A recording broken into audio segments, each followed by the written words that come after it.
Target একটাই, ভারতীয় জনতা party সরকার করবে পশ্চিমবঙ্গে। এই টার্গেট আজকে যে কর্মীরা এসেছিলেন এখানে তাদের জন্য এবং যারা আসতেও পারেননি সমগ্র পশ্চিমবঙ্গের বিজেপির কর্মীদের জন্য বার্তা দিয়ে গেলেন উনি।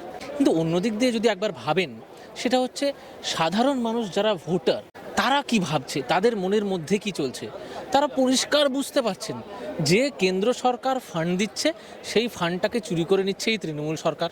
আজকে বাসস্থানের জন্য যে টাকা পাঠাচ্ছে আবাস যোজনার, সেই টাকা চলে যাচ্ছে তৃণমূল নেতার পকেটে। যে শিক্ষকদের আজকে থাকার কথা স্কুলে, সেই শিক্ষকরা আজকে আছে রাস্তায়। আপনি স্বাস্থ্যের কথা বলবেন, আজকে যে কোনো সরকারি হাসপাতালে যান, সেখানে গিয়ে দেখবেন বাইরে কুকুর ছাগলের মতো মানুষ পড়ে আছে। কিন্তু আমরা চাইছি সবার আগে যে এই তৃণমূল সরকার এবং এমন একজন মুখ্যমন্ত্রী নিপাত যাক, কারণ যতদিন এই মুখ্যমন্ত্রী এবং এই তৃণমূল সরকার পশ্চিমবঙ্গে থাকবে, সাধারণ মানুষের একটা কোনো কাজ তারা পাবে না, তারা বঞ্চিত হবে।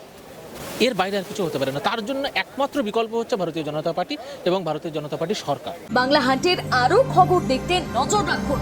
বাংলা খবর মানেই বাংলা হান্ট।